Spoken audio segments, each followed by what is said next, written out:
Tras el vídeo anterior y al ver que muchas personas se dieron por aludidas e hicieron muchos comentarios, quiero aprovechar para ir respondiendo algunas de las preguntas que me hicieron. Así que este vídeo es para todos aquellos que estaban en contra de mis argumentos y decían que no tengo algún tipo de fundamento, que estaba errado y cosas por el estilo. Yo entiendo, créeme que yo entiendo cuando una persona no católica como yo, podemos decir soy protestante, habla acerca de teología, pues para todas aquellas personas católico-romanas estará errado. Por lo menos es lo que casi siempre sucede. Pero el pensar así es un error de sesgo por creer que solo tú tienes la última palabra. Así que quédate en este vídeo porque creo que te va a ser muy interesante lo que tengo para decir. Como ya te he dicho, voy a responder a algunas de las cuestiones que me han ido haciendo. Y sobre todo, quédate hasta el final porque me reservo lo mejor. Así que soy Raúl y comenzamos. En primer lugar, trataré de responder 3 objeciones que me hicieron y que se repetían de una forma casi sistemática en muchos de los comentarios que se han estado haciendo. Así que voy a comenzar por la primera y elijo este orden que llevo. En primer lugar, me acusaron de que no entendía qué es la iglesia. Muchos de los comentarios decían, no tienes ni idea de qué es la iglesia. Ahora, la pregunta que yo me hago es, ¿por qué me acusaron de esto? Bueno, sencillamente porque no contemplo a la Iglesia Católica Romana como la única iglesia verdadera. ¿Y por qué no la contemplo como la única iglesia verdadera? Bueno, pues sencillamente porque la Iglesia de Cristo no es un sistema, ¿ok? Y esto fue algo muy reiterado en los comentarios, que no tenía ni idea, que la iglesia sí es un sistema también, pues, etcétera, etcétera, ¿no? Ahora, no contemplo que la iglesia de Cristo sea un sistema. Por tanto, la iglesia católico-romana es un sistema, entonces no es la única iglesia verdadera. Fíjate que no estoy diciendo que no sea iglesia de Cristo. Yo no estoy diciendo eso. Estoy diciendo que no es la única iglesia verdadera. Subrayen bien mis palabras porque luego las sacan de contexto. Ok, la Iglesia Católica es un sistema religioso. Para todos aquellos que han dicho no tienes ni idea. Sí, la Iglesia Católica Romana es un sistema religioso porque ella tiene una estructura de jerarquía, de dogmas, de normas a seguir, etc. Por tanto, a todas luces es un sistema organizado. Pero lo mismo podría decir de todas las estructuras como la Iglesia protestante, ¿ok? Es por esto que digo que la Iglesia de Cristo no es un sistema, sino un cuerpo de personas que siguen al Maestro y no a una figura como el Papa, ¿ok? La iglesia verdadera no lo es ni la católica, ni la protestante, ni la ortodoxa, etcétera, etcétera, etcétera. Estos son sistemas de fe concretos, pero ojo, no me saquen de contexto. No estoy diciendo que no hayan verdaderos cristianos en estas denominaciones cristianas, pero de ahí a decir que alguna de estas iglesias son la única iglesia verdadera es primeramente ir muy lejos y segundo, desconocer teológicamente qué es la iglesia. Así que, amigo y hermano católico, fíjate lo que te digo que si eres católico eres mi hermano, si has creído en Jesús. Por tanto, amigo y hermano católico, Jesús creó la iglesia, Él la constituyó y Él la sostiene, Él la guía, la protege, la alimenta por medio de pastores, maestros, evangelistas, etc. Pero decir como afirmas que la iglesia católica romana es la única creada por Jesús es una falacia. Porque al decir esto, ustedes están diciendo que las demás expresiones de fe cristianas, como las protestantes, evangélicas, ortodoxas, coptas, etc., no son iglesia y no están en Cristo. Es que esto es un despropósito a todas luces. ¿No es acaso eso volver al medievo cuando decían que fuera de la iglesia católica no hay salvación? Por otro lado, decir esto es desconocer en mucho la historia de la creación del sistema católico, apostólico y romano. Bien, ojo, no es lo mismo hablar de iglesia católica como expresión de cristianismo que de iglesia apostólica y romana, con estos adjetivos. ¿Por qué?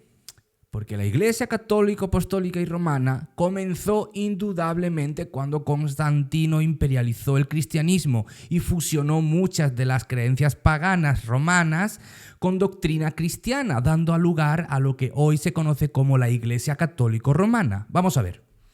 Para los que van a argumentar esto, que les gusta mucho argumentar estas cosas, y van a argumentar en contra de lo que estoy diciendo. Un poquito de historia breve, ¿ok? El cristianismo estaba perseguido por Roma. Esto todos lo sabemos, y si no lo sabes, léete un libro de historia, el cristianismo. Los cristianos eran muertos por los emperadores romanos. De hecho, el 325 se dio el concilio de Nicea. En ese tiempo, las iglesias cristianas eran incendiadas, eran confiscados los bienes de los cristianos, etc. El emperador Diocleciano intensificó la persecución y revivió los cultos paganos y que estos se convirtieran en la religión del imperio. Pero, escucha esto, el sucesor de Diocleciano, Constantino, quiso estabilizar el imperio romano y para ello vio necesario la paz religiosa. Y, escucha bien las fechas, documéntate. Ya el 27 de febrero del 380, el emperador romano de Oriente Teodosio firmó delante del emperador Valentiniano un decreto con el cual declaró al cristianismo la religión del Estado.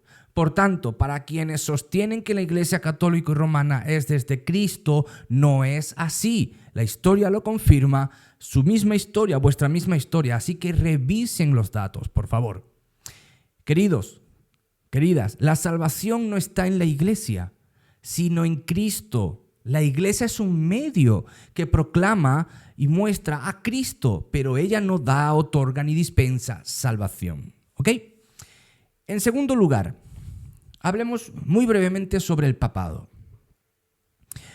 Una cosa es la sucesión apostólica, la cual fue una necesidad de la iglesia primitiva, la del siglo II, por las herejías que los gnósticos y marcionitas estaban lanzando contra la iglesia, proponiendo enseñanzas secretas de Jesucristo. Por tanto, la iglesia se vio en la necesidad de establecer una sucesión o línea apostólica, y no como seña de autoridad en sí, sino como fin para proveer veracidad en contra de los falsos apóstoles que estaban surgiendo. Y esto servía para que la iglesia del Señor tuviera una línea de enseñanza veraz en contra de las herejías que se estaban promoviendo. Esto sirvió, la sucesión apostólica sirvió para preservar la verdad. Pero sucesión apostólica no tiene nada que ver con sucesión papal.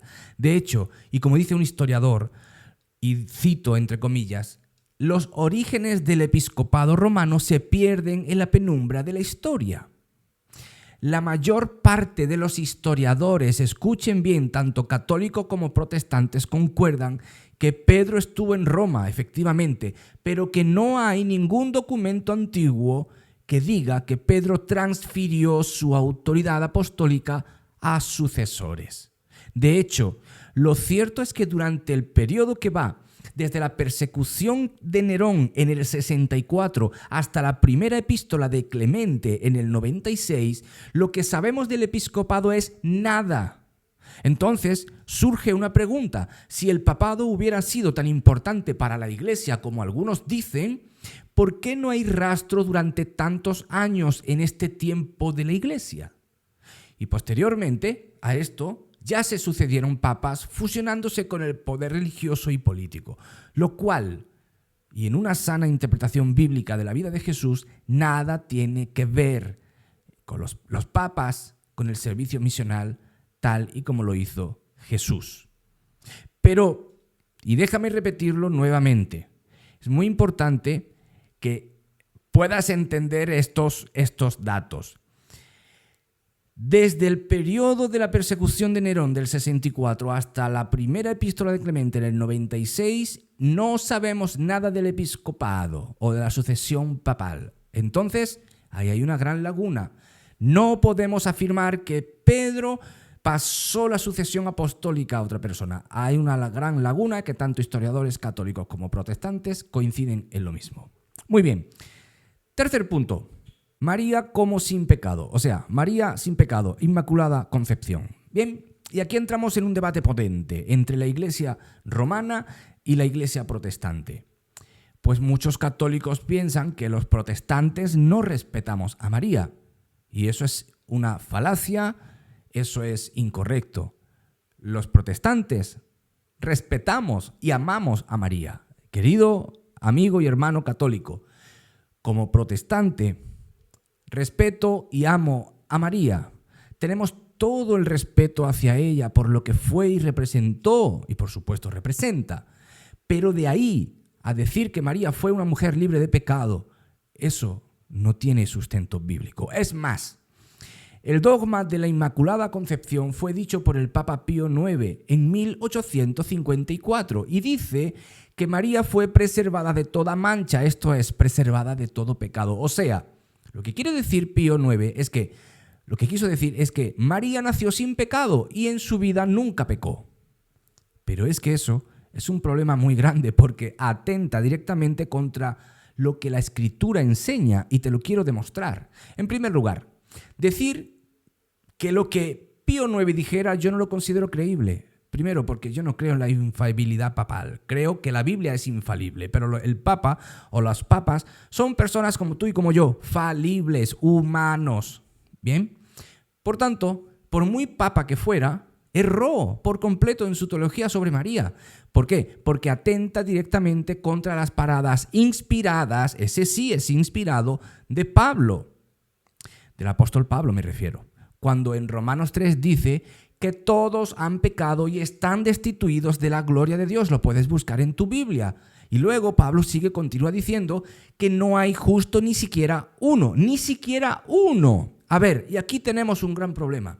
Que todos debieran poner mucha atención. Y esto es lo que te dije que te iba a mostrar al final del vídeo. Que prestaras mucha atención a esto. El problema es que si Pío IX, escucha esta cosa.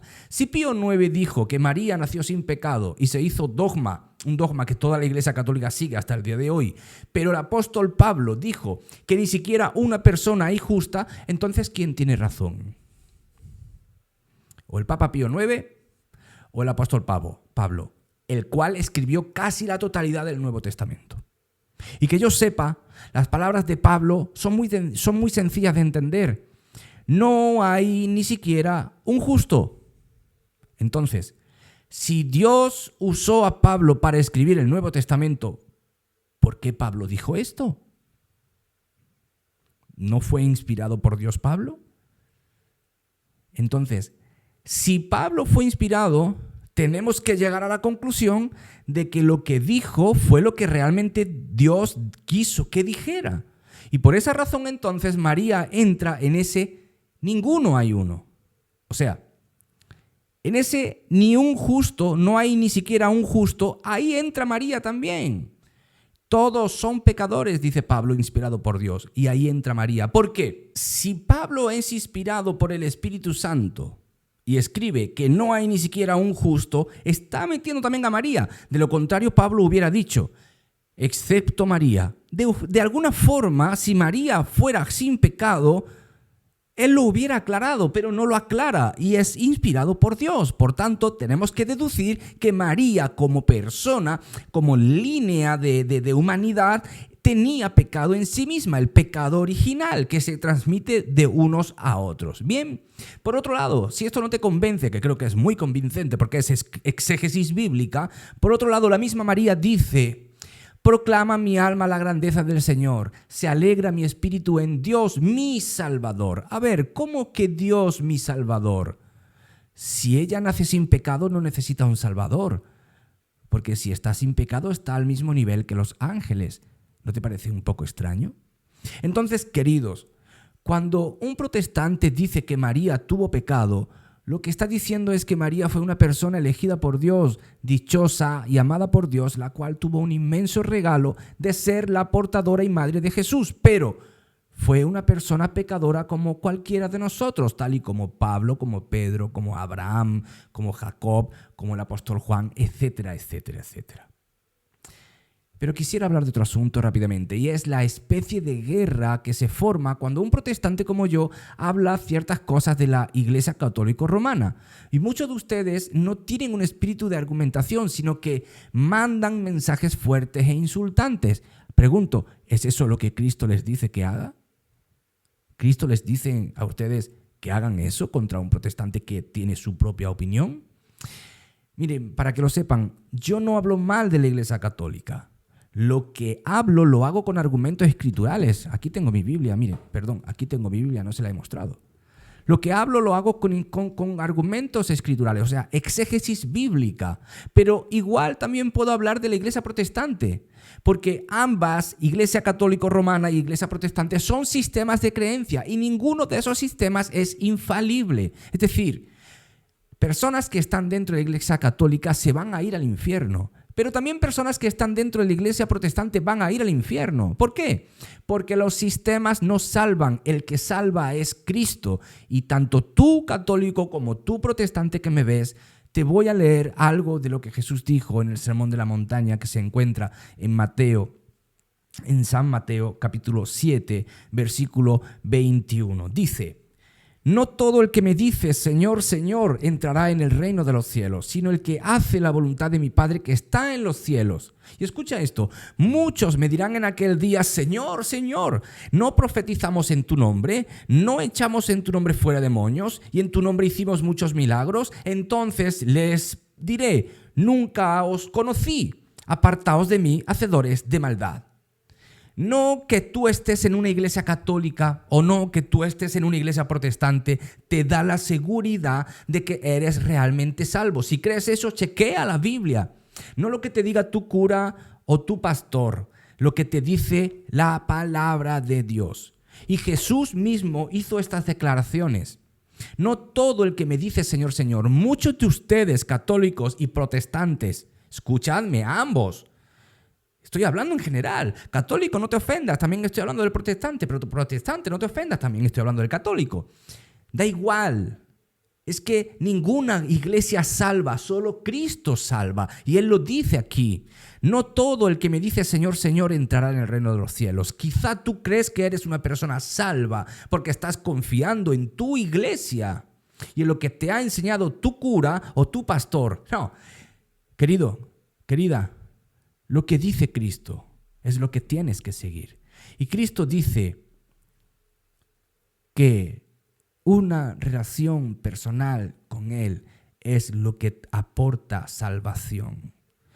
Y la palabra que aquí aparece en griego es ginosko y es conocer. Y no es un conocer de manera teórica, sino es un conocer por relación personal. O sea, la salvación está o se contiene en una relación personal con Cristo. Te pregunto, ¿conoces a Cristo? ¿Has experimentado a Cristo? Y no como te lo ha contado tu cura o como te lo ha contado tu pastor, sino como tú lo has experimentado. Ni María como intercesora, porque no hay ninguna intercesión de María, querido, querida, no aparece en la Biblia eso.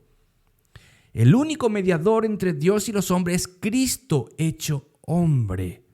Lo puedes encontrar aquí. Aquí abajo te dejo el versículo. Míralo en tu Biblia. Por tanto, dejémonos ya de guerras, queridos y queridas. Dejémonos ya de guerras entre sistemas religiosos, católicos o protestantes. ¿Cuál es mejor? Ninguno. Cristo, solo Cristo. Porque Cristo tiene solo una iglesia y no es la católica. No es la protestante, es la iglesia, los redimidos, los que le siguen, los que le buscan, los que le aman, los que salan el mundo. Vale, puede ser que tú seas salvo y estés dentro de una iglesia católica. Ok, eres mi hermano, eres mi hermana. Pero también tú puedes estar en una iglesia protestante y eres realmente salvo. Ok, eres mi hermano y mi hermana. Y ambos somos hermanos. Busquemos al Señor de la iglesia. Dejémonos de teologías de hombres y mujeres falibles y volvámonos a las Escrituras. Si te ha gustado lo que digo, si crees que tienen coherencia, demuéstralo con argumentos sólidos, no insultes. Querido, querida, el amor, Cristo dice que me ames, igual que yo te amo a ti. Argumentemos con argumentos sólidos, bíblicos. No me importan las teologías del pasado. Exégesis bíblica. Y si te ha gustado esto, regala un like. A ti no te cuesta nada, a mí me ayuda mucho, me hace muy feliz cuando me regalas un like. Además, así me ayuda para que, pues el canal se extienda y lleguemos, tanto tú católico como yo protestante, lleguemos a más personas con el mensaje de Jesús. Y si no te has suscrito, suscríbete. Es fácil. Nos vemos en otro vídeo. Chao, chao. Bonita semana y bendiciones para ti. tanto si eres católico como si eres protestante. Un abrazo en Cristo. Chao, chao.